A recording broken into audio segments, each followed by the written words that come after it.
다 같이 마음을 모아 환경 선교 기념 예배 하나님께 드리겠습니다. 한 세대는 가고 한 세대는 오되 땅은 영원히 있노라. 의인이 땅을 차지함이며 거기서 영원히 살리로다. 주의 이름을 경외하는 자들에게 상 주시며 또 땅을 망하게 하는 자들을 멸망시키실 때로소이다. 하나님께서 주신 선물 지구를 지키는 우리 모두가 되기를 예수님 이름으로 기원합니다. 아멘. 찬송 79장 주 하나님 지으신 모든 세계 다 같이 하시겠습니다.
박수와 감사를 올려드립니다.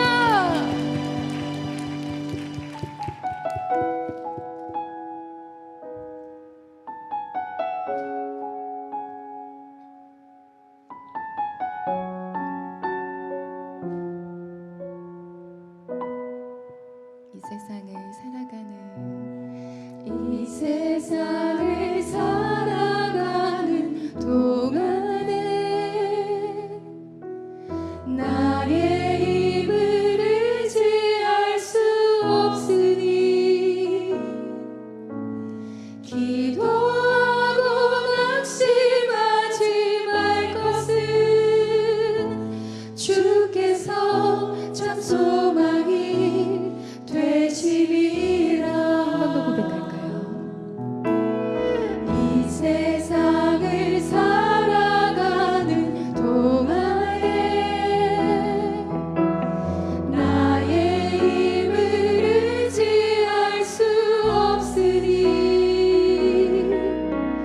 기도하고 낙심하지 말 것은 주께서 참 소망이 되시리라. 하나님의 꿈이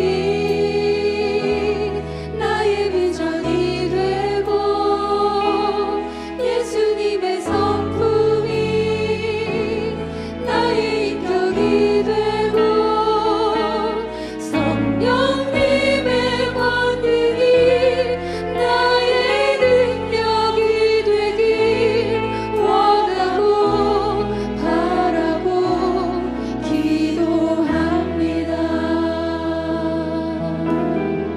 주님의 길을 걸어가는 동안에 주의 길을 걸어가는 동안에 세상에 거두지 할 수 없으니 감사하고 낙심하지 말 것은 주께서 참 기쁨이 되시리라. 하나님의 꿈이 나의 비전이 되고 예수님의 성품이 나의 인격이 되고 성령님의 권능이 나의 능력이 되길 원하고 바라고 기도. 하나님의 꿈이 나의 비전이 되고 예수님의 성품이 나의 인격이 되고 성령님의 권능이 나의 능력이 되길 원하고. 우리 한 번 더 고백할까요? 하나님의 꿈이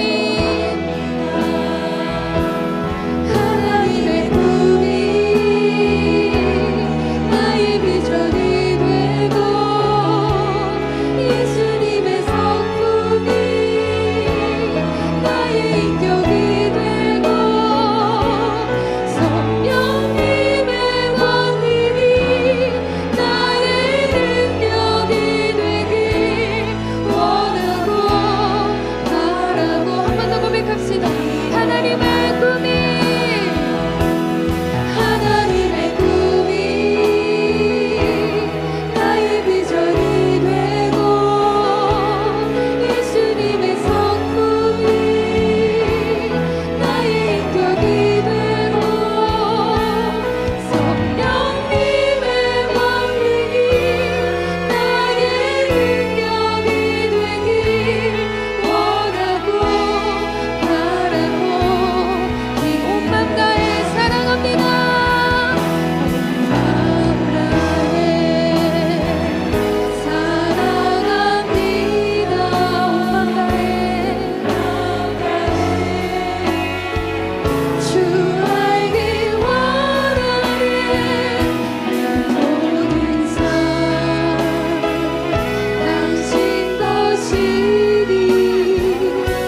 사회봉사부 차장 최계숙 권사 기도 후 사회봉사팀 총무 김인교 피태간수 집사 성경 봉독하겠습니다.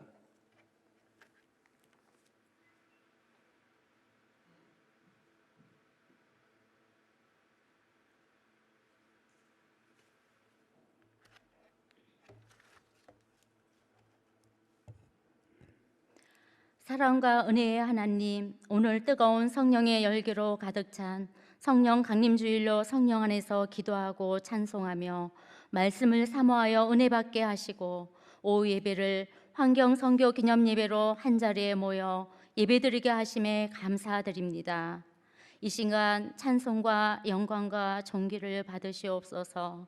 온 우주 만물을 창조하시고 기르시고 보호하셔서 우리가 사는 이 아름다운 지구를 돌보아 주시는 하나님, 주님 지으신 아름다운 자연과 환경을 보호하고 지키는 일에 많은 관심을 가져야 하는데 저희들의 욕심과 죄로 인해 자연을 함부로 훼손시키고 자원을 낭비하는 일들을 서슴지 않고 행하였음에 자복하고 회개하오니 용서하여 주옵소서.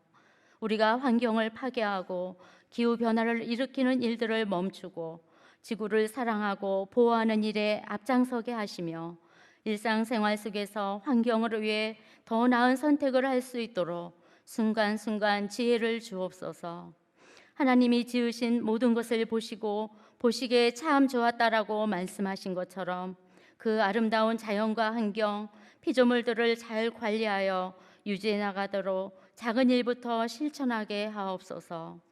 녹색교회를 위한 5가지 실천 사항인 텀블러 사용하기, 장바구니 이용하기, 대중교통 이용하기, 분리수거 잘하기, 가까운 곳 걸어서 가기, 이 약속한 것을 잘 지키어 녹색교회 만들기에 동참하는 저희들 되게 하옵소서.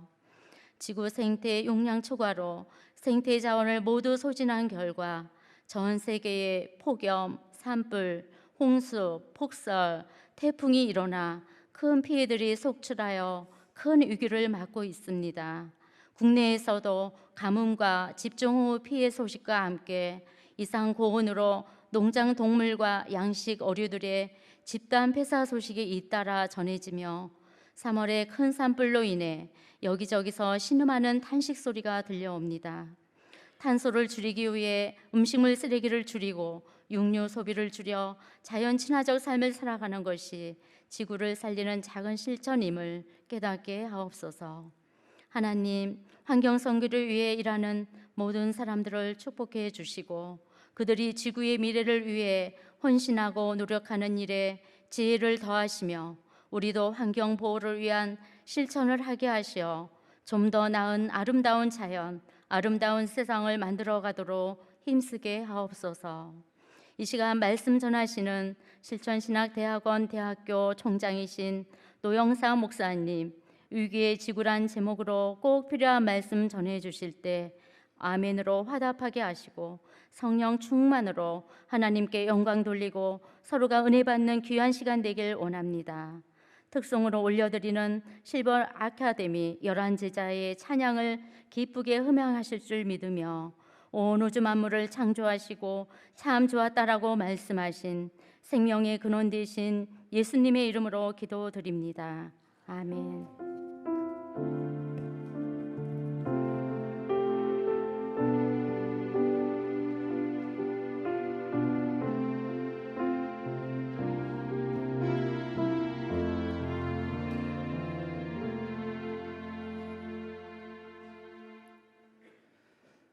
요엘 2장 21절부터 24절까지 말씀을 봉독하겠습니다. 땅이여 두려워하지 말고 기뻐하며 즐거워할지어다. 여호와께서 큰 일을 행하셨음이로다. 들짐승들아 두려워하지 말지어다. 들의 풀이 싹이 나며 나무가 열매를 맺으며 무화과 나무와 포도나무가 다 힘을 내는도다. 시온의 자녀들아 너희는 너희 하나님 여호와로 말미암아 기뻐하며 즐거워할지어다. 그가 너희를 위하여 비를 내리시되 이른 비를 너희에게 적당하게 주시리니 이른 비와 늦은 비가 예전과 같을 것이라. 마당에는 밀이 가득하고 복에는 새 포도주와 기름이 넘치리로다. 이는 하나님의 말씀입니다. 아멘.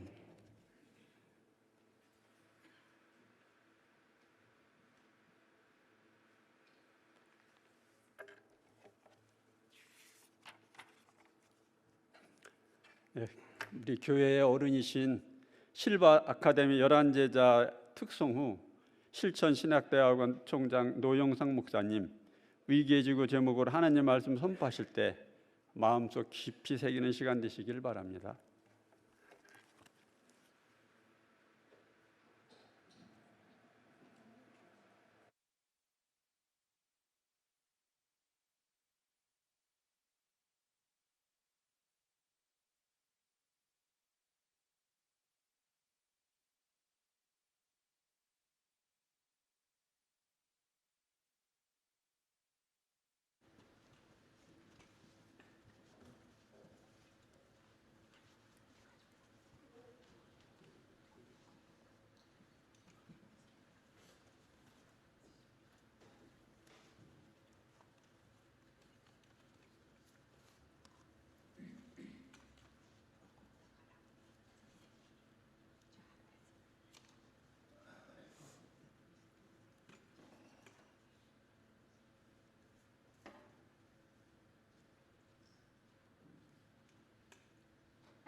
네, 오늘 SBS입니다.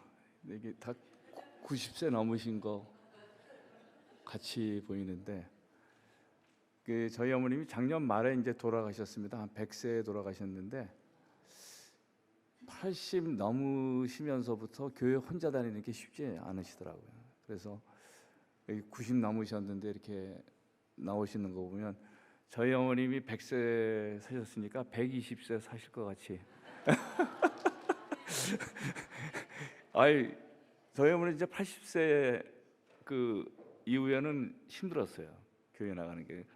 하여튼 부축을 하든지 그 다음에는 휠체어를 타시든지 이렇게 했는데 제가 보니까 건강하신 편이에요. 그러니까 120세가 좀 많은 것 같으면 110세로 줄이도록 그렇게 하겠습니다. 오늘 그 평소 가까이 지내는 김주영 목사님 또 이성희 목사님 이렇게 사역하셨던 또 사역하시는 교회에 와서 성도님들과 같이 또 이 오후 시간 은혜를 나누게 된 것을 아주 기쁘게 생각합니다. 이성희 목사님은 지난주도 제가 한번 그 뵀던 거 같고요. 무슨 일?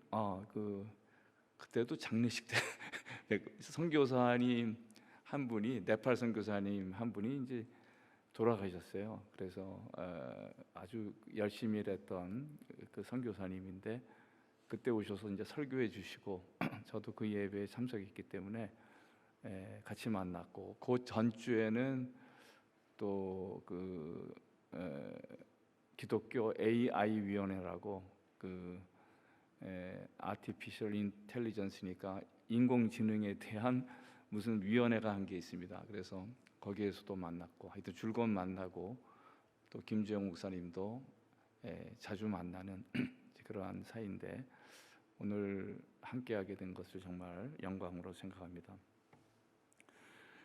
오늘 제가 제목으로 잡은 것은 위기의 지구라고 이제 설교 제목을 잡았는데 그 미국 대통령 후보 엘 고어가 쓴 1992년도 쓴 책인데 우리나라에서는 위기의 지구라고 이제 이렇게 번역이 됐습니다.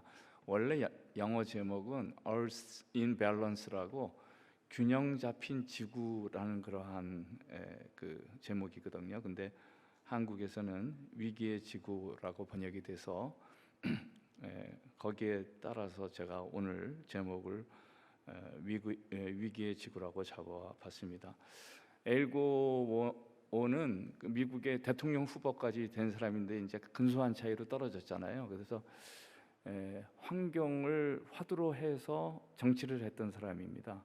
그러니까 이제 환경이라는 것이 정치의 중심이 돼야 된다. 환경 문제가 이러한 이제 사람들을 환경 정치가라 그러는데 그런 사람이에요. 굉장히 그 정치에 있어서의 가치를 중요했던 정치라는 것이 그냥 백성을 그냥 다스리면 되는 게 아니라 어떤 가치를 가지고 이 정치를 끌고 나가야 되느냐라는 것에 관심이 많았던 사람입니다. 그 엘고는 신앙도 좋아서 제가 알기로는 밴더빌트에서 그 신학 공부도 하고 그런 사람입니다. 아마 엘고가 대통령이 됐다면 미국이 조금 더 좋아지지 않았겠나 저는 생각하고 있는데 불행히도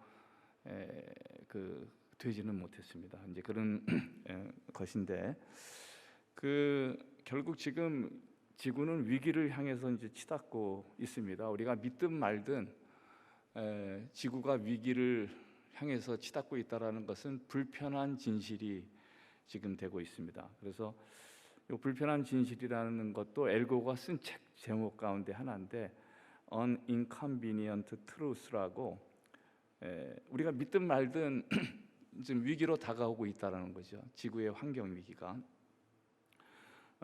무엇보다도 이 책은 지구 온난화, 온실 효과에 따른 지구 온난화와 기후 위기를 특별히 경고한 책이라고 볼 수 있습니다. 오늘 그 지구는 굉장히 심각한 상태에 있습니다. 지금 인류를 멸망시킬 수 있는 여러 가지 요인들이 지금 상존해 있거든요. 인류가 영원히 존속할 수 있는 건 아닙니다. 모든 지구에 살았던 생명체들이 멸종을 계속 해왔기 때문에 인류도 계속 지구 위에서 생존하리라고는 보장할 수 없는 것이죠. 그래서 이제 인류가 멸망할 수 있는 여러 요인들이 있습니다. 그래서 제가 쓴 책 가운데 생명 공동체의 위기와 기독교의 복음이라는 책을 제가 쓴 적이 있는데 거기에 한 10여 가지의 인류를 멸망시킬 수 있는 요인들에 대한 분석을 하고 있는 책이 있습니다. 아마 읽어보신 분 한 분도 안 계실 거예요. 그래서 하여튼 그런 책을 제가 만든 적도 있는데 아무튼간에 이 환경 위기라는 것도 인류를 신속히 멸망시킬 수 있는 중요한 요인 가운데 하나라고 볼 수 있는 그런 거라고 볼 수 있습니다. 그래서 우리 교단도 6월 첫째 주일을 환경주일로 지키게 되어 있는데 그렇게 결정했는데 경건 절제 및 환경주일 이렇게 이제 이름을 붙여가지고 지내게 된 한 주일을 이렇게 보내게 돼 있는데 아마 오늘이 뭐 그날과 비슷한 날이기 때문에 이러한 제가 설교를 하게 된 것 같습니다. 그래서 이 환경 위기에 있어서 가장 중요한 게 뭐 절제하는 생활일 거 아니에요. 그래서 그걸 앞에 붙였습니다. 경건 절제 및 환경주일 이렇게 이제 붙였습니다. 김 목사님께서 이제 장신대에서 THM 신학 석사 학위를 하면서 쓴 논문의 제목이 창조와 생명의 근원으로서의 삼위일체 하나님과 생명 공동체의 윤리라는 그러한 논문을 쓰셨거든요. 근데 이제 생명에 대한 논의인데 그 생명에 대한 논의 속에 환경에 대한 문제도 상당히 깊이 게재되어 있는 이제 그런 논문인데 제가 이제 석박사 학위 논문들을 많은 사람들을 저도 이제 지도해 봤는데 하여튼 김 목사님 쓰신 이 논문이 제 하여튼 기억에 남는 아주 중요한 잘 쓴 논문이었습니다. 지금 목회도 잘하시잖아요. 근데 이게 다 제가 옛날에 이렇게 논문도 열심히 지도하고 그래서 그렇게 된 거라고 말하면 좀 안 되겠죠. 하여튼 그렇게 정말 좋은 논문입니다. 그게 책으로도 편집이 돼서 출판이 됐는데 아주 좋은 논문을 썼습니다. 제가 오늘 이 환경 문제를 다루면서 그냥 요엘서에 집중해서 환경 문제를 다루려고 하는데 요엘서는 73절밖에 안 되는 짧은 그러한 책입니다. 그래서 특히 이제 요엘과 같은 책을 성경에서는 구약 성경에 묵시 문학이라고 이제 얘기하는데 이 묵시 문학이라는 그러한 장르, 그러한 부류의 책들을 해석하기가 쉽지 않습니다. 굉장히 어려운 묵시 문학 책들은 해석이 어려운데 저는 오늘 이 요엘서가 굉장히 다양하게 해석될 수 있는 책이에요. 여러 각도에서 다양하게 해석될 수 있는 책인데 특별히 저는 오늘 요엘서를 환경과 연관시켜서 이제 해석을 하려고 하는 겁니다. 다른게 해석할 수도 있어요. 근데 제가 오늘 요엘서를 보는 그 시각은 요엘서가 아주 지극히 환경 문제하고 연결되어 있는 책이다. 이제 이런 입장에서 이제 설명을 하려고 하는 것입니다. 여러분들이 알다시피 이 인류의 환경 문제는 아주 최근의 문제입니다. 20세기 후반 들어서야 환경 문제가 야기되기 시작했어요. 그 전에는 환경 문제, 우리 옛날에 환경 문제 어렸을 때 별로 신경 안 쓰고 살았죠. 근데 최근에 오면서 더 이렇게 긴박하게 됐는데 인류가 이 환경 문제에 고민을 하기 시작한 게 그렇게 오래되지 않습니다. 20세기 후반부터 본격적으로 환경 문제에 고민을 하기 시작했다 이렇게 이제 볼 수 있는데, 근데 이제 요엘서가 쓰여진 게 한 몇 년 전에 쓰여졌느냐면 거의 3,000년 전에 쓰여진 책이거든요. 그죠? 엄청나게 오래전에 쓰여진 책입니다. 3,000년 전이면 우리나라로 말하면 거의 고조선 시대라고 볼 수 있는데 그때 이미 이제 요엘서가 이 환경 문제에 대한 언급을 하고 있다라는 게 이게 굉장히 경이로운 내용입니다. 그러니까 그때 무슨 환경 문제가 있겠어요? 그냥 3,000년 전에. 근데 그때 이미 환경에 대한 언급을 했다라는 것을 오늘 제가 먼저 말씀드리면서 말씀을 이어나가겠습니다. 그래서 그 요엘서는 먼저 그 환경적 재난과 위기가 멀리 있지 않다, 우리에게 다가오고 있음을 얘기하고 있습니다. 이게 환경적 위기에 대해서 우리가 민감해야 된다, 이제 이렇게 그 언급을 하고 있는데 1장 10절 같은 데 보면 찾아볼 필요는 제가 읽어드리겠습니다. 밭이 황무하고 토지가 마르니 곡식이 떨어지며 새 포도주가 말랐고 기름이 다하였더라.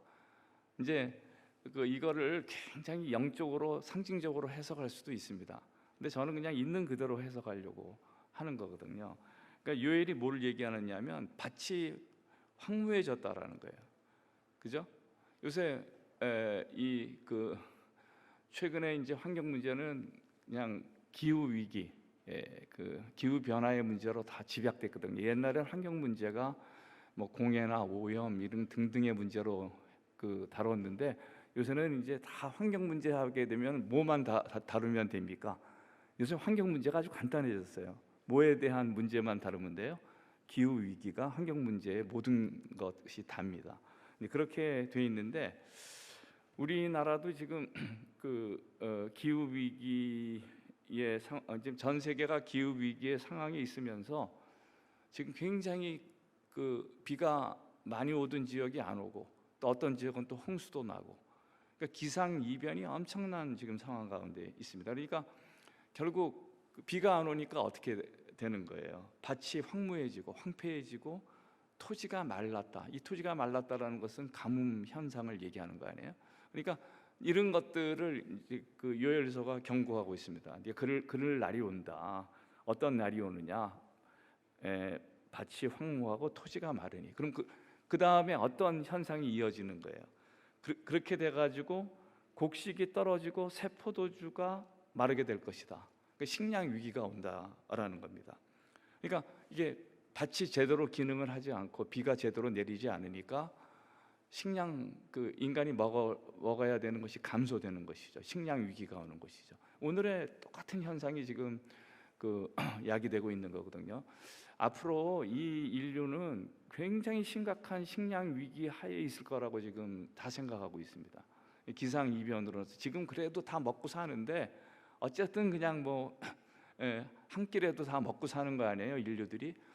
그러나 앞으로는 정말 기아 선상에서 허덕일 날이 있을 거다. 다 지금 말하고 있는 것이죠. 다음에 이제 1장 17절에 보면 어떻게 되어 있느냐면 시가 흙덩이 아래에서 썩어졌고 창고가 비었고 곡간이 무너졌으며 이는 곡식이 시들었음이로라. 여기에 보게 되면 흙덩이가 썩었다라는 표현을 쓰고 있어요. 이 흙덩이가 왜 썩어지느냐 하면 토양 오염 때문에 지금 썩어지고 있는 것입니다. 지금 웬만한 논밭을 파보게 되면은요 다 썩어 문드러졌어요, 땅들이요. 그러니까 그런 땅에서 곡식이 제대로 생산될 것 같습니까? 안 될 것 같습니까? 안 되잖아요. 그러니까 이건 요 본문은 뭐에 대한 언급으로 보고 있느냐면 토양 오염 문제를 지적하는 거다, 이렇게 이제 보고 있는 것입니다. 1장 20절에 보면 또한 이런 말씀이 있습니다. 들짐승도 주를 향하여 헐떡이 오니 시내가 다 말랐고 들의 풀이 불에 불탔음이라. 여기 이제 어떤 표현을 썼느냐면 시내가 말랐다. 그러니까 물 부족 현상이 생긴다라는 거죠. 지금 한번 물어보겠습니다. 한국도 물이 풍성한 나라입니까? 물 부족 국가 가운데 하나입니까? 물 부족 국가 가운데 하나예요. 한국도 지금 앞으로 이 식수라든가 우리가 사용하는 공업 용수라든가 이런 것들이 굉장히 부족할 것이라고 지금 생각하고 있습니다. 우리도 물을 좀 더 아껴서 써야 되는 상황이에요. 그래서 이 문제는 시내가 말랐다라는 이 표현은 수자원의 고갈을 얘기하는 거거든요. 인류가 이제 인류의 생명의 가장 중요해. 우리 몸의 몇 프로가 물이라 그럽니까? 70%잖아요. 물 없이 인간이 못 삽니다. 모든 생명체들이 다 물 때문에 살고 있는 거거든요. 근데 물이 부족한 상황이 되면 어떻게 되겠어요? 생명체들이 생명을 잃게 되고 생기를 잃게 되는 그런 현상이 나타나게 되는 것입니다. 2장 10절의 요에서는 뭐라고 표현하느냐 하면 그의 앞에서 땅이 진동하며 하늘이 떨며 해와 달이 캄캄하며 별들이 빛을 거두도다. 그러니까 해와 달이 캄캄해지고 별들이 빛을 거둔다 이런 표현을 썼잖아요. 그러면 이건 어떤 현상을 우리에게 얘기하는 것 같아요? 옛날에는 별들이 아주 하늘에서 반짝반짝 잘 보였는데 요새는 하늘 보면 별들이 잘 보여요, 안 보여요?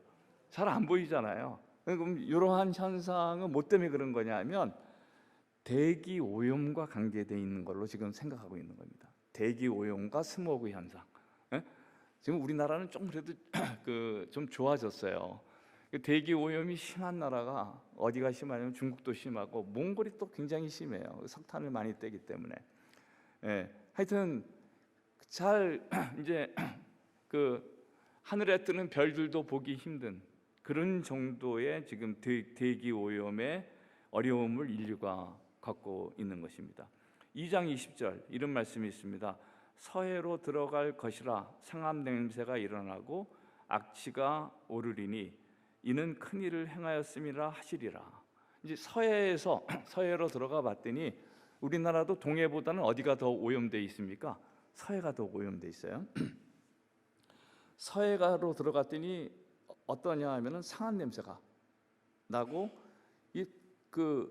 예를 들어서 우리가 바다에 가면 해수욕도 하고 좀 즐겁게 놀아야 되는데 앞으로는 정말 해양 오염으로 발 담그기도 힘든 그러한 바다가 될 수도 있는 거거든요. 그래서 요 문제 쉽게 말하면 바다가 상한 냄새가 나고 악취가 오른다라는 말은 뭐의 문제냐면 해양 오염의 문제로 지금 생각하고 있는 것입니다. 앞으로 지금 인류가 이 해양 속에 많은 자원들이 있는데 거기에 식물 자원도 있고 동물 자원, 물고기도 먹고 살고, 예? 사실은 요새 돼지고기, 닭고기, 소고기보다 뭐가 훨씬 좋습니까? 이 생선이 몸에도 좋잖아요. 근데 이게 지금 생선들이 계속 버틸 수 있을까 하는 지금 걱정 가운데 있는 거예요. 왜 그러냐면 뭐가 다 오염이 돼 버리니까 바다가 다 싸그리 다 오염이 된 것입니다. 강물에서 더러운 물들이 흘러나고 해양에다가 쓰레기를 투기하고 그러니까 견디 안 하겠어요. 그래서 우리나라도 이 연근해의 바다 속에 들어가 보게 되면 바다가 옛날 같지 않습니다. 황폐해진 바다가 됐어요. 이제 그런 현상을 우리가 보게 되는 것입니다. 오늘 우리 지구는 정말 어려운 상황 가운데 있습니다. 이대로 가게 되면 이 환경 문제 때문에 지구에 있는 모든 생명체들이 멸종을 당할 수 있는 그러한 위기 가운데 있는 것이고, 그러한 위기 가운데 특별히 더 지금 오늘의 시점에서 강조돼야 할 위기는 기후 위기예요.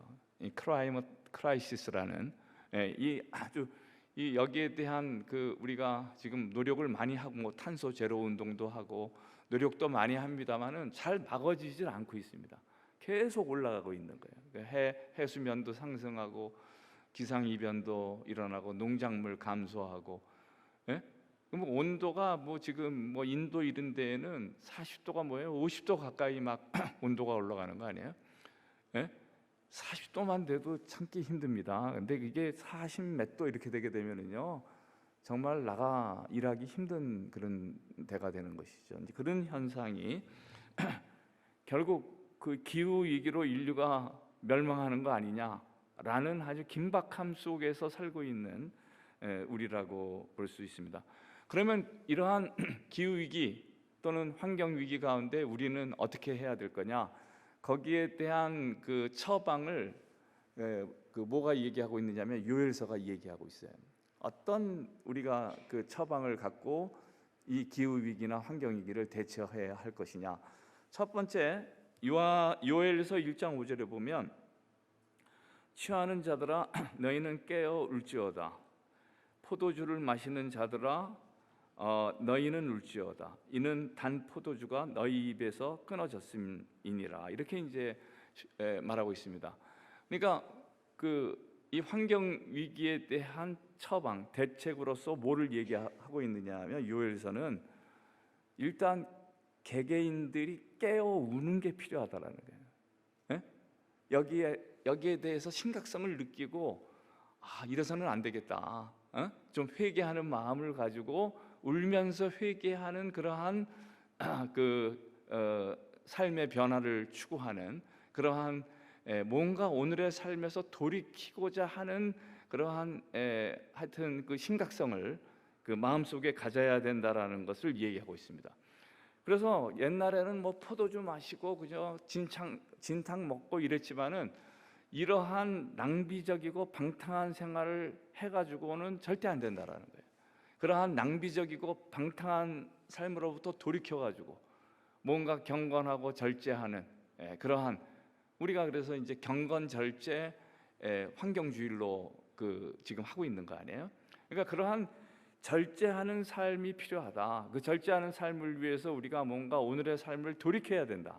개인적인 그러한 말을 일단 요엘서가 얘기하고 있는 것입니다.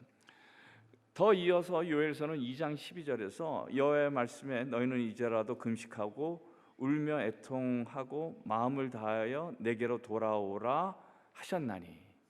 여기 똑같은 말을 하고 있어요. 그러니까 애통하고 마음을 다해서 하나님 앞에 돌이키는 거, 회개한다라는 거 아니에요?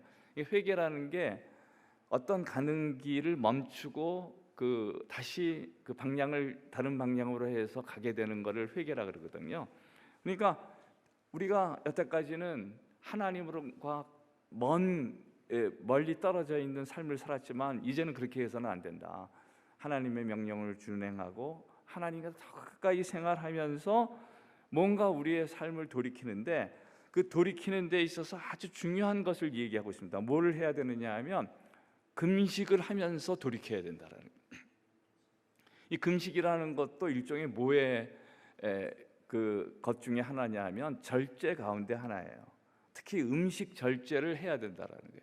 그러니까 아마 전 세계에서 음식물 쓰레기가 제일 많이 버려지는 나라가 아마 우리나라일 거라고 생각합니다. 여러분 어떻게 생각하십니까? 정말 우리 음식물 아마 그런 얘기를 해요. 우리가 버리는 음식물 쓰레기를 잘 이렇게 관리하면 북한 사람들을 기하선상에서 다 살릴 수 있을 거라는 거잖아요. 그 정도로 우리가 이제 그 음식에 대한 것을 낭비하는 그러한 국가 가운데 하나거든요. 그렇기 때문에 우리가 이제 돌이키는데 그 돌이키는 것을 뭐부터 시작해야 되느냐 하면 음식에 대한 그 쓰레기 양을 줄이고 음식을 절제하는 거. 너무 음식에 대해서 그냥 과소비하지 않는 거, 이런 것이 필요함을 요엘서가 언급하고 있습니다. 인간의 절제 가운데 가장 기본적인 절제가 음식 절제예요. 제가 이제 이렇게 사람들 다들 이렇게 주변에 보면 음식 절제가 안 되는 사람은 다른 모든 것도 절제가 안 됩니다. 그러니까 오늘부터 여러분들이 좀 절제 있는 삶을 살아나가려면은 뭐부터 절제해야 돼요? 음식부터 절제해야 돼. 이제 음식 낭비하지 말고. 근데 저도 이렇게 얘기하면서 저도 걸리는 게 있을 것 같습니까? 없을 것 같습니까? 저도 걸리는 게 있어요. 저도 좀 약간 좀 과식하는 스타일이거든요. 그렇게 하면 안 좋은 건데 과식을 하니까 저도 약간 혈압이 좀 있고 그래요. 근데 그거 조금 먹으면은 혈압으로부터도 해방되는 건데 그게 힘든 게 아닙니까? 그래서 아무튼간에 좀 이렇게 절제를 하되 우리가 기본적인 절제 가운데 뭐부터 출발하자라는 거예요. 음식에 대한 절제부터 시작하자. 2장 13절 너희는 옷을 찢지 말고 마음을 찢고 너희 하나님 여호와께로 돌아올지어다. 그는 은혜로우시며 자비로우시며 노하기를 더디하시며 인애가 크시사 뜻을 돌이키어 재앙을 내리지 아니하시리라. 결국 우리가 이제 뭔가 오늘의 잘못된 삶으로부터 돌이켜야 되는데 이 돌이키는 데 있어서 중요한 한 가지를 지적해요. 옷을 찢는 게 중요한 게 아니고 마음을 찢는 게 중요하다라는 거예요. 그러니까 결국 오늘의 환경 문제를 해결하기 위해서는 겉보기에 뭐를 새롭게 해서 오늘의 환경 문제가 해결되는 게 아니라는 거예요. 옷을 찢어서 눈에 보이는 걸 바꿔서 되는 게 아니고 우리 마음속 깊이에 있는 것을 바꿔야 된다라는 거예요. 이제 그러한 거를 보통 우리는 뭐라고 얘기하냐면 영성을 새롭게 해야 된다 이렇게 표현해요. 그래서 이제 그것을 이코 스피리추얼리티, 생태 영성이라는 또 그 영성 분야가 있습니다. 그러니까 그러니까 우리의 영성을 그 어느 쪽하고 연결시켜서 좀 영성 훈련을 하자라는 거예요. 환경 문제와 연결된 하나님 앞에서의 그 바로섬, 예? 그 하나님 앞에서의 그 하나의 그 영성 훈련, 이런 것을 해나갈 필요가 있다라는 것을 우리가 얘기하고 있습니다. 아무튼 우리가 이 오늘의 환경 문제를 극복하기 위해서 그 요엘서가 제시하는 말을 한마디로 간단히 줄이면, 돌이키는 삶을 살아야 되는데, 돌이키는 삶에 있어서 중요한 것은 우리 마음 바탕이 바뀌어야 되고, 더 나아가서 뭐를 해야 된다라는 거예요. 절제하는 삶을 살아야 된다. 그렇죠? 절제. 모든 것을 과소비, 예? 에너지 낭비 이런 거 다 절제하는 삶을 살아나가야 되는데, 그러한 절제 중에 가장 기본되는 절제를 우리는 뭐라고 봐야 된다? 음식을 좀 절제하는 그런 나라가 돼야 된다. 예? 그런 시민들을 만들어 나가는 것이 오늘의 지구의 위기를 살릴 수 있는 길이다. 이제 이렇게 말하고 있습니다. 그러면 환경 문제는 이렇게 개인적인 돌이킴, 개인의 노력만으로서 충분한 거냐? 요엘서는 그렇게 얘기하고 있지 않아요. 그것만으로 되지 않는다라는. 요엘서가 뭐라고 말하느냐 하면, 환경 문제는 개인적인 회개만으로는 부족하며 모여 논의하는 과정, 함께 노력하는 과정이 필요하다, 이렇게 표현하고 있습니다. 이제 이러한 거를 보통 영어로 The Process of Council, 그 협의 과정이라는 그러한 그 번역하는 내용인데, 같이 모여서 뭔가 머리를 맞대고 사회 전반을 바꾸기 위한 노력, 사회 정책을 바꾸기 위한 노력을 하지 않아서는 여기에 대한 바른 대응이 되지 않는다라는 거예요. 개인적인 노력만으로 힘들다. 함께 노력하는 것, 사회적인 노력을 하는 게 중요하다. 1장 14절에 이런 말씀이 있습니다. 너희는 금식일을 정하고 성회를 소집하며 장로들과 이 땅의 모든 주민들을 너희 하나님 여호와 성전에 모으고 여호와께 부르짖을지어다. 그래서 아주 중요한 그것을 제시하잖아요. 성회로 소집하라는 거예요. 소집하라는 게 뭐예요? 같이 모여서 의논하는 과정이 필요하다. 그래서 여호와의 성전에 모여서 함께 하나님께 부르짖는 게 중요하다. 공동의 노력, 이제 그러한 것을 사회 정책적인 노력 또는 사회적인 노력, 사회 정책적인 노력이 필요하다는 겁니다. 오늘 환경 문제는요, 국가적인 정책이 개입되지 않으면 절대 풀리지 않게 돼 있습니다.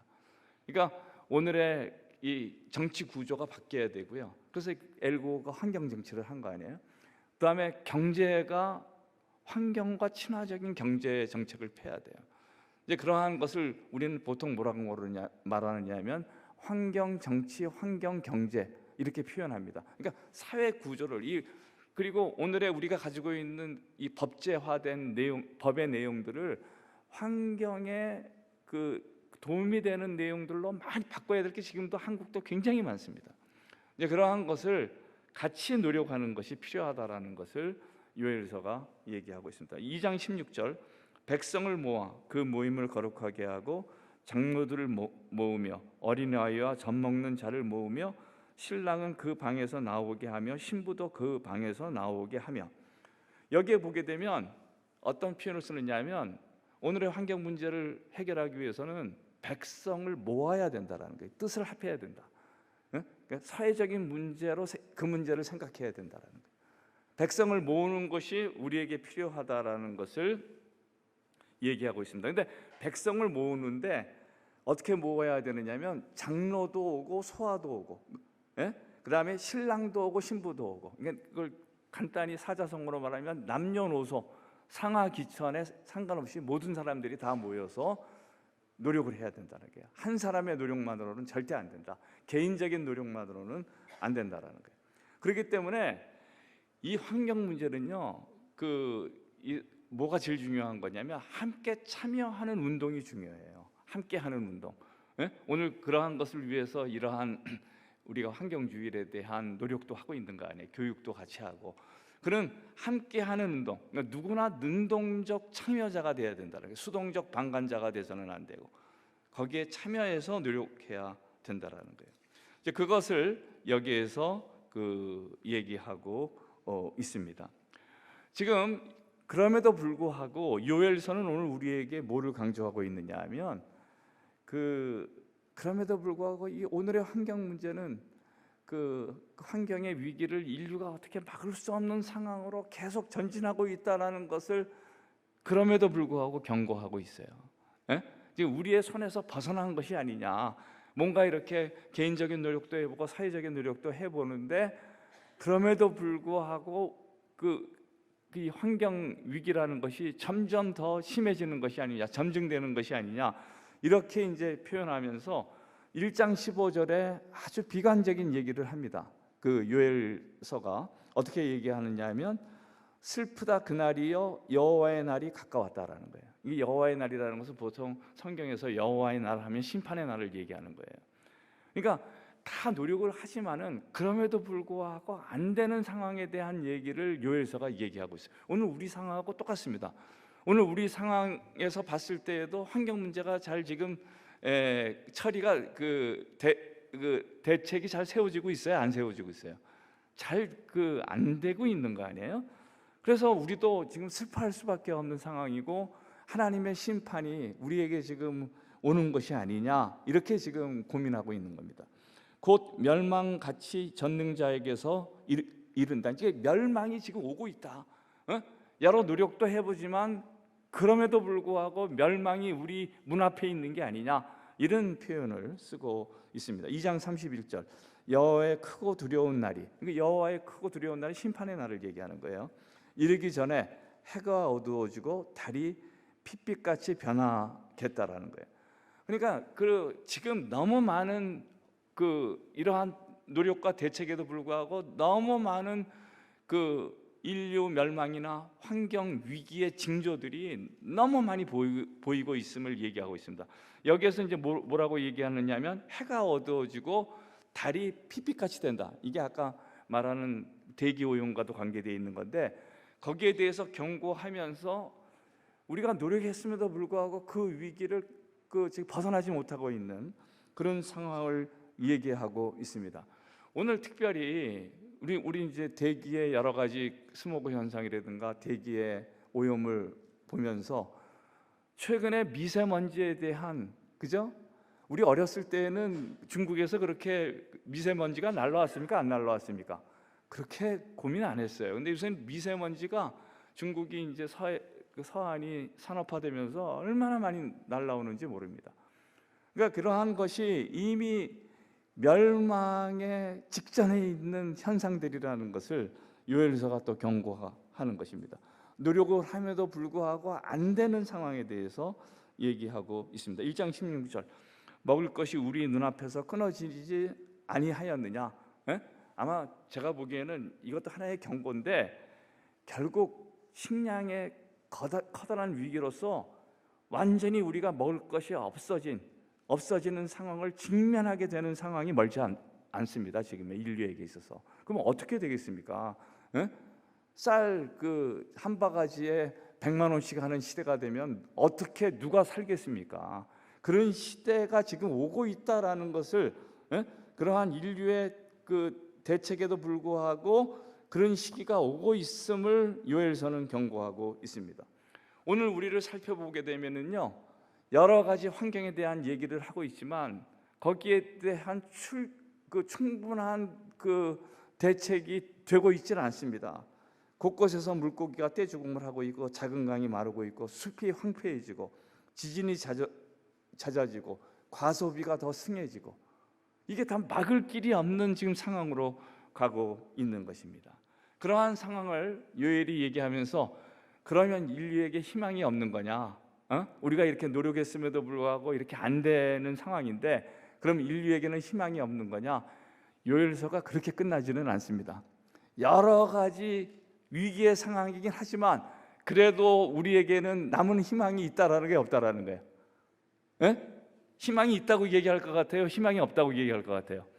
희망이 있다. 희망이 있다고 해야 복음이 되는 거 아닙니까? 이게 다 위기이기 때문에 이제는 보따리 싸고 죽을 준비를 하자, 이렇게 돼서는 안 된다는 거죠. 뭔가 희망이 있다라는 거예요. 근데 그 희망이라는 것은 인간 편에서 오는 희망이라는 거예요? 하나님께서 주시는 희망이라는 거예요?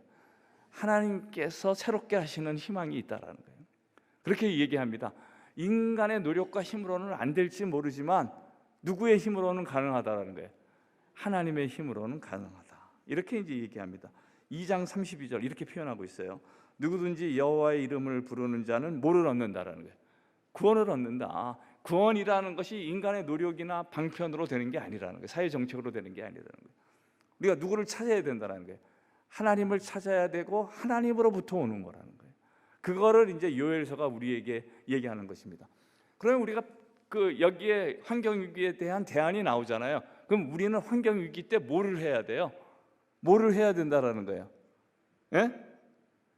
여호와 하나님께 기도해야 된다는 거예요. 부르짖어야 된다. 응? 오늘 여러분들이 너무 그냥 여러분 개인적인 사적인 기도만 하지 말고 환경 문제에 대해서 하루에 1분이라도 기도하는 여러분들이 되시길 바랍니다. 부르짖는 길밖에 없어요.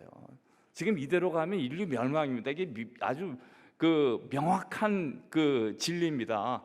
이렇게 가면은 끝나는 것이에요. 근데 그러면 이 상황 가운데에서 이 상황을 인간의 노력으로 극복할 수 있느냐? 저는 그렇게 보지 않습니다. 절대 못한다라는 거예요. 누구의 이름을 불러야 된다라는 거예요. 하나님의 여호와 하나님의 이름을 불러야 된다. 3장 16절 20절에 이런 말씀이 있습니다. 하반절에 보면 16절 하반절 하늘과 땅이 진동하리로다. 하늘과 땅이 다 떤다라는 거예요. 지금 이 지구가요 거의 지금 멸망 직전에 떨림이 있는 상황입니다. 하늘과 땅이 다 진동하리로다. 그러나 여호와께서 그의 백성의 피난처, 이스라엘 백성의 산성이 된다라는 거예요. 누구만이 이걸 막을 수 있다라는 거예요. 하나님만이 막아주실 수 있다. 하나님만이 피난처고 하나님만이 산성이 된다라는 거예요. 이거를 우리가 확실하게 알아야 된다는 거예요. 돌이키는데 누구한테 돌이켜야 된다라는 거예요. 하나님께 돌이켜야 된다라는 거예요. 그거를 요엘서가 얘기하고 있습니다. 마지막으로 제가 오늘 조금 시간을 좀 오버한 것 같은데 그냥 결론 내고 마치도록 하겠습니다. 오늘 읽은 본문이 이런 본문입니다. 땅이여 두려워하지 말고 기뻐하며 즐거워할지어다. 이게 요엘서가 이 환경 문제에 대한 하나의 예언 해석을 해놓고 결론으로 이렇게 이제 말하고 있습니다. 땅이여 두려워하지 말아라. 그러니까 재미난 표현이잖아요. 그러니까 땅이라는 것을 그냥 하나의 사물로 보는 게 아니고 뭐로 보는 거예요? 땅하고 지금 얘기를 하고 있는 거 아니에요? 땅을 하나의 인격체로 보고 있는 겁니다. 이렇게 인격체로 보면서 땅과 자연과 교감을 갖는 인간의 모습을 말하고 있어요. 지금 오늘의 환경 위기를 극복하는데 가장 중요한 것은 뭐냐 하면 인간이 다른 피조물들, 다른 생명체들과의 교감을 갖는 능력, 공감 능력이라고도 볼 수 있는데 영어로 컴패션이라 그러는데 그러한 교감을 가질 수 있는 능력을 키워야 돼요. 그러니까 인간이 인간만 생각하는 게 아니라 누구의 고통도 생각해야 되는 거예요. 원숭이의 고통도 생각하고 콩나물의 고통도 생각하고. 콩나물도 기분 나쁩니다. 콩나물도 왜 기분 나빠요? 그거 다 자라기도 전에 콩나물도 나중에 콩나물 나름대로의 꿈이 있는 거 아니에요. 콩나물의 꿈을 표현한 대표적인 동화책이 있습니다. 잭과 콩나무라는 그렇게 크게 자랄 꿈을 꾸는 게 콩인데 그 콩을 그냥 어린 나이에 다 우리가 베어먹고 있는 거라고요. 이 콩나물의 고충을 생각해 줘야 돼. 그러니까 이 콩의 비전과 희망을 우리가 다 지금 쉽게 말하면은 뺏어버리고 있는 겁니다. 이 콩이라든가. 그러니까 여기에 보면 땅이여 두려워하지 말고 기뻐하며 즐거워할지어다. 땅과의 교감, 이게 굉장히 중요합니다. 들짐승아 두려워하지 말지어다. 이 들짐승하고도 얘기하는 거예요. 이게 교감 능력이에요. 이게 굉장히 중요해요. 자연과의 교감 능력이 인류를 살릴 수 있는 것입니다. 다음에 들의 풀에 대한 교감 능력을 얘기합니다. 들의 풀도 이게 교감 능력을 가져야 된다라는 것입니다.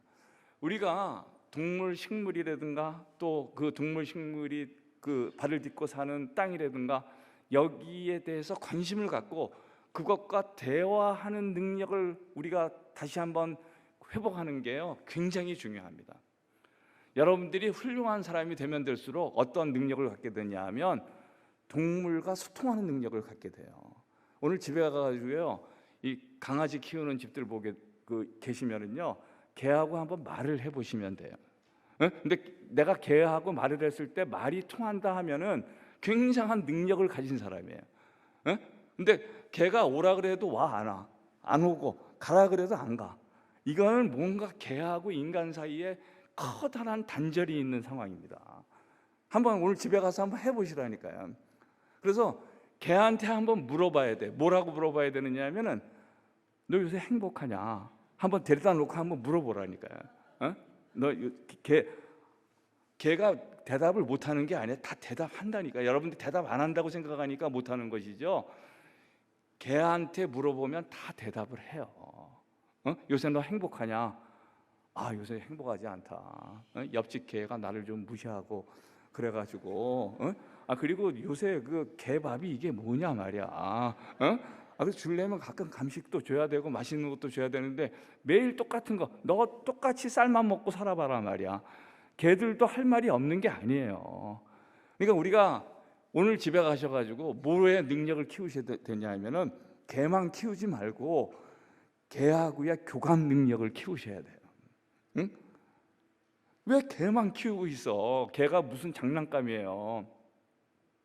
그러니까 오늘 근데 그거는 개만 해당하는 게 아니고 뭐에도 해당해요? 고양이에도 해당해요. 여러분들이 고양이도 걔네들이 우습게 보시면 안 됩니다. 다 개하고 고양이하고도 대화가 될 뿐만 아니라 여러분들이 노력하시면요, 뭐하고도 대화를 할 수 있느냐 하면 바퀴벌레하고도 대화가 돼요. 여러분들이 바퀴벌레를 너무 증오스럽게 보시면 안 돼요. 바퀴벌레도 가만히 보면 대단한 존재입니다. 여러분들이 아무리 여러분들의 힘을 가지고 바퀴벌레 다리 한 짝이라도 만들 수 있을 것 같아? 만들 수 없을 것 같아? 만들 수 없습니다. 어떻게 우리가 바퀴벌레를 만들겠어요? 새끼 치고 돌아다니고 그런 바퀴벌레를 어떻게 만들겠어요? 인간의 과학적인 능력을 다 동원해도 바퀴벌레 못 만드는 거예요. 바퀴벌레를 인간이 만들려면 몇 조를 투여해도 못 만듭니다. 그 정도로 그 대단한 창조물이에요. 그러니까 오늘부터 바퀴벌레를 우습게 봐서는 돼, 안 돼? 안 돼요. 바퀴벌레가 들어오면 이게 몇 조짜리가 우리 집에 같이 살고 있다, 이렇게 생각하시면서 일단 바퀴벌레를 불러야 돼. 한번 와봐라. 바퀴벌레가 여러분들이 그 대화가 안 되는 존재가 아니에요. 그러면 이제 바퀴벌레가 여러 대화해 보면 그 옆집이라든가 앞집 뒷집 생활을 다 얘기해 줍니다. 돌아다니니까. 그리고 모든 세계의 정보들을 다 바퀴벌레가 얘기할 수 있어요. 왜냐하면 바퀴벌레끼리는 바퀴벌레끼리 네트워크가 돼 있어요. 여러분 잘 아셔야 돼요. 그래가지고 전 세계 정보를 굳이 인터넷을 통해서 알아볼 필요가 없어요. 바퀴벌레 네트워크를 통해서 걔네들하고 잘 하게 되면, 오늘 제가 농담 삼아 얘기했습니다만은요, 인간이 너무 자기만 지금 생각하고 살고 있습니다. 여타의 피조물을 다 무시하고 다 깡그리 망하게 하고 인간만 생존하고 지금 우리가 지금 경주하고 있는 것이 우리의 삶이에요. 우리가 좀 더 크게 바라보고 인간 중심적인 삶에서 전 우주의 생명체를 돌보는 삶으로 가야 될 것이다. 그러기 위해서는 오늘 요엘서가 제기한 요엘서의 가장 중요한 점은요, 자연과의 교감 능력이에요. 좀 그렇게 생각합니다. 여기 오늘 우리 읽은 본문이에요. 근데 우리는 솔직히 얘기해서 뭐 개하고 고양이의 그 대화를 하자라고 얘기했지만 뭐하고도 안 돼요. 가족끼리도 안 됩니다. 이게 얼마나 큰 문제지. 거기까지 갈 필요도 없이. 오늘 제가 여러분들에게 다시 한번 강조하면서 소통하는 삶, 우리 이재명 대통령 되면서 그 얘기 많이 하더라고요. 소통하는 삶, 대화가 있는 삶, 교감하는 삶. 한국 정치에도 그것이 필요하고 우리 민족에게도 필요한 내용입니다. 북한하고도 좀 소통하고 미국하고도 소통하고 일본하고도 소통하고 만나서 대화하면 못 풀릴 게 없어요. 다 이해할 수 있는 일들입니다. 우리가 파리, 모기, 바퀴벌레도 나쁘게 보지만 그렇지 않아요. 걔네들도 다 보면은 나름대로의 삶이 있습니다. 그러니까 그거를 우리가 다 이해하면서 모든 그 창조물과 피조물들을 우리 마음속에 품어 안고 좀 아름다운 세상을 만들어보는 여러분들이 되시기를 바라겠습니다. 다 같이 기도하시겠습니다. 하나님 아버지시여, 오늘 요에서의 말씀을 통해서 우리가 하나님께서 주시는 이 자연을 보존하는 것이 얼마나 중요한지를 깨닫게 되었습니다. 환경주의를 맞이해서 여러 가지 자연이 피폐하고 황폐하고 위기를 향해서 치닫고 있을지라도 하나님의 능력 안에서 새롭게 될 길이 있다는 것을 믿는 우리 모두가 되게 하여 주시옵소서. 이 모든 말씀 예수 그리스도의 이름으로 간절히 기도했사옵나이다. 아멘.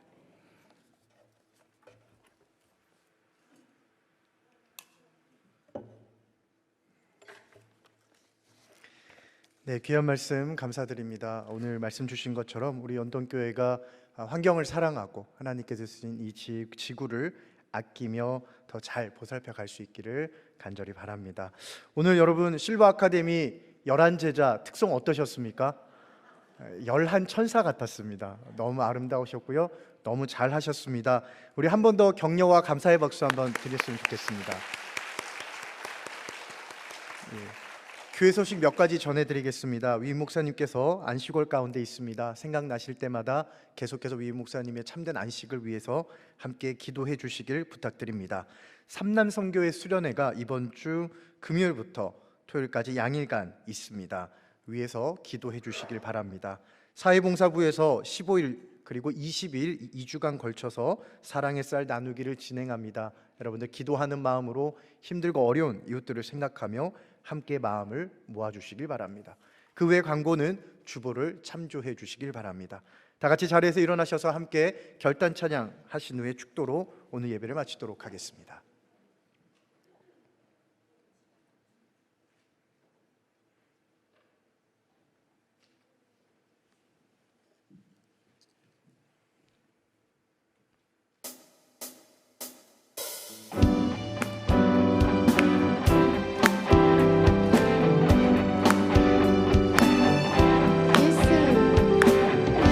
예수 열방의 소망 예수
기도하기 전에 한 가지만 광고 드리겠습니다. 나가실 때 예배부에서 요 티켓을 하나 나눠 드릴 겁니다. 필요하신 분들은 가져가시는데 제46회 국제환경기술 및 그린 에너지전입니다. 서울 코엑스에서 진행하는 환경과 관련된 무료 박람권 입장권을 여러분들께 준비했습니다. 우리 교회에 계신 환경부에 계신 우리 집사님께서 성도님들께 좋은 기회가 될 것 같아서 준비해 주셨습니다. 나가시면서 받아가시면 되겠습니다. 기도하겠습니다.